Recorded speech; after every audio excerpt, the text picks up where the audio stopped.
De él se colige que el petróleo de los mexicanos no es un simple commodity,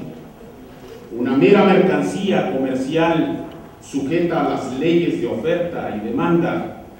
sino que se trata de un recurso natural de carácter estratégico cuyo aprovechamiento concierne a toda la nación y no solo a unos cuantos privilegiados,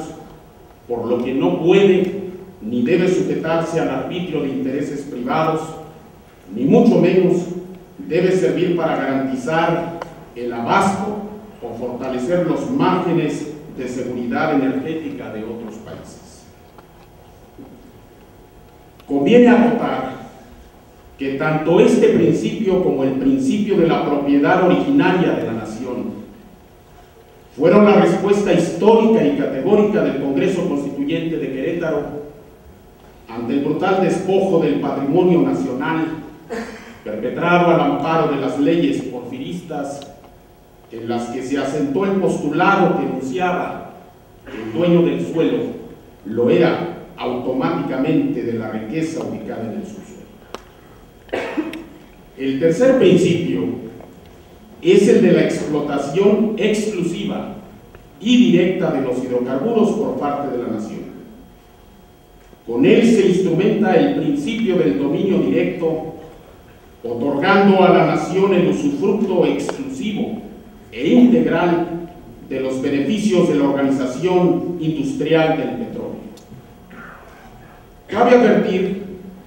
que el principio de la explotación directa del petróleo por parte de la nación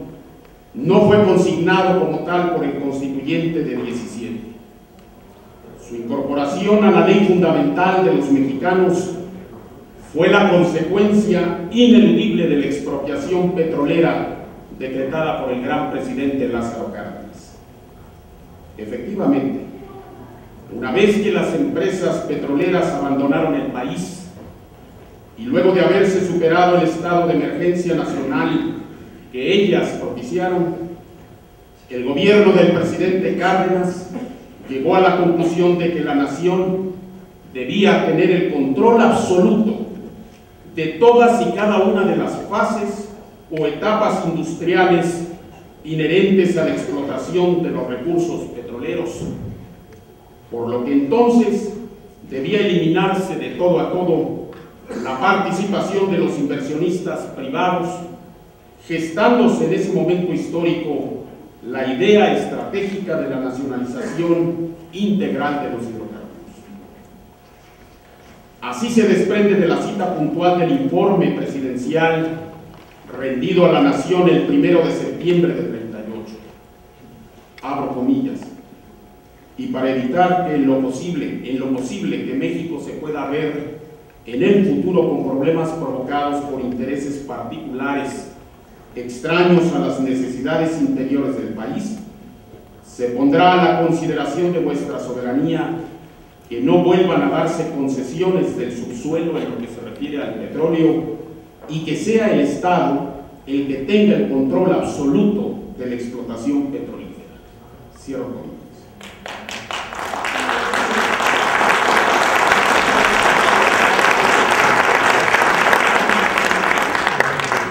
Consecuente con este trascendental anuncio político, el 22 de diciembre de 38, el presidente Cárdenas envía al Congreso de la Unión la propuesta de reforma al párrafo 6º del artículo 27 constitucional, cuyo objetivo medular fue dar curso normativo a la iniciativa política de la nacionalización integral y absoluta del petróleo de los mexicanos. Así pues, a impulso del presidente Cárdenas, el Estado tiene el control directo, inmediato, integral, absoluto, exclusivo y excluyente de todas y cada una de las fases, cadenas o etapas de la explotación industrial de los hidrocarburos, razón por la cual en este campo no es posible otorgar ni concesiones ni contratos a los particulares. El cuarto principio derivado del régimen constitucional del petróleo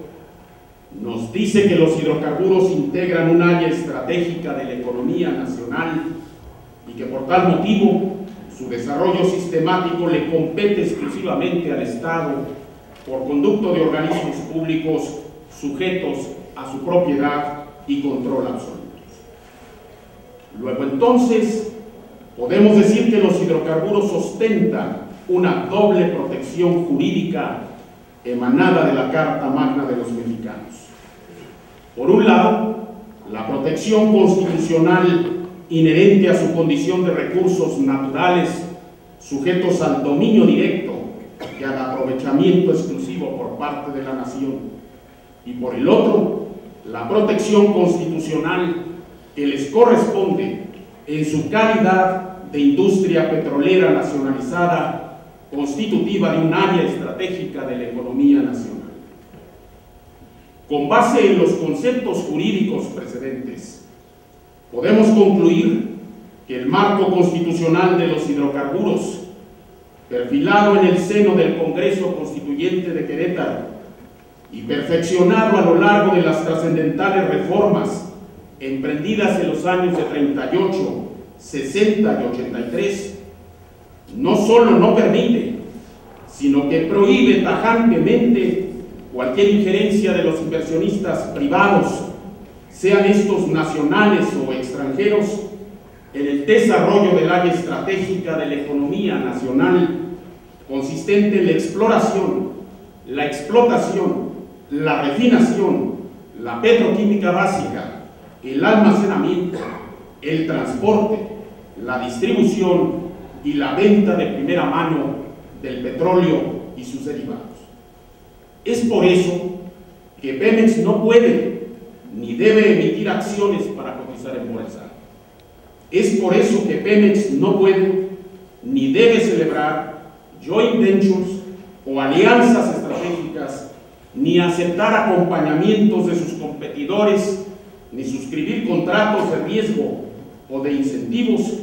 tendientes a compartir las reservas, los resultados de la producción o la renta petrolera de los mexicanos,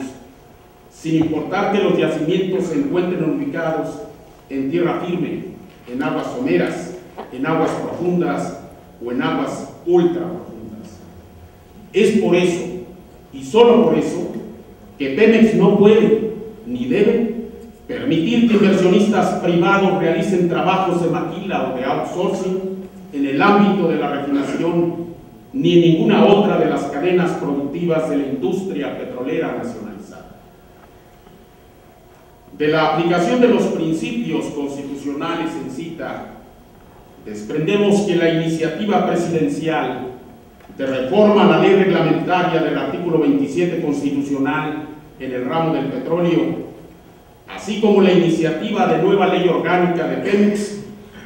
acusan graves y delicados vicios de inconstitucionalidad, por lo que no pueden ni deben ser aprobadas por el Congreso de la Unión. En ambas iniciativas se presupone equivocadamente que ciertas fases o segmentos de la industria petrolera nacionalizada no son parte integrante del área estratégica de la economía nacional a que se refiere el artículo 28 constitucional. Y en esa virtud también se presupone que pueden ser desarrolladas por los inversionistas privados. Esto, sin lugar a dudas, se aparta de los postulados constitucionales según los cuales,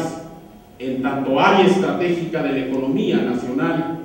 la industria petrolera nacionalizada es única e indivisible y su desarrollo sistemático, control, gerenciamiento y operación material compete exclusivamente al Estado. Luego entonces, con la partición o división en dos de la industria petrolera nacionalizada, una adherida al capítulo económico de la Carta Magna y la otra en manos de los particulares, se transgrede abiertamente el régimen constitucional de los hidrocarburos, habida cuenta, por un lado, que se está cercenando o mutilando el alcance ideológico, jurídico e industrial del principio de la explotación directa del petróleo por parte de la nación, y por el otro, se está permitiendo que personas físicas y morales, distintas y ajenas al Estado, participen en el desarrollo de un área estratégica de la economía nacional. A mayor abundamiento, la eventual aprobación de las iniciativas en comento implicaría consecuencias en el ámbito del derecho internacional a las cuales debemos referirnos, así se informa sobre. En primer lugar, en forma totalmente unilateral, sin haber mediado una renegociación del Tratado de Libre Comercio con Canadá y Estados Unidos, el Estado mexicano estaría renunciando a la reserva de mercado en materia de hidrocarburos establecida a favor de la nación dentro del capítulo de energía y petroquímica básica. En segundo lugar, acorde a los dictados del Tratado de Libre Comercio de América del Norte, la desincorporación de las fases del transporte, el almacenamiento y la distribución de la industria petrolera nacionalizada, así como la posibilidad de que inversionistas privados lleven a cabo la refinación del petróleo propiedad de Pemex, ya no podrían ser revertidas unilateralmente por el Estado mexicano. Por último, es menester subrayar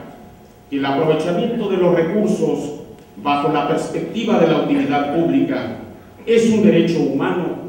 reconocido a nivel internacional como el derecho humano al desarrollo y se encuentra reconocido en varios instrumentos del derecho internacional. Por un lado, el Pacto Internacional de Derechos Económicos, Sociales y Culturales, adoptado por Naciones Unidas el 19 de diciembre de 66 y ratificado por nuestro país el 18 de diciembre de 1980.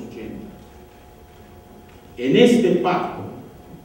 se contemplan dos principios medulares. El primero nos dice que los pueblos pueden disponer libremente de sus riquezas y recursos naturales, y el segundo dispone que en ningún caso puede privarse a un pueblo de sus propios medios de subsistencia. Y por otro lado, tenemos la declaración adoptada por la Asamblea General de Naciones Unidas el 4 de diciembre de 86, donde se establece que el derecho humano al desarrollo implica el ejercicio del derecho inalienable de los pueblos a la plena soberanía sobre todas sus riquezas y recursos naturales. Para concluir, en este contexto me parece oportuno traer a colación las palabras consignadas el 9 de marzo de 38, los famosos apuntes del gran presidente Lázaro Cárdenas. Abro comillas. México tiene hoy la gran oportunidad de librarse de la presión política y económica que han ejercido en el país las empresas petroleras que explotan para su provecho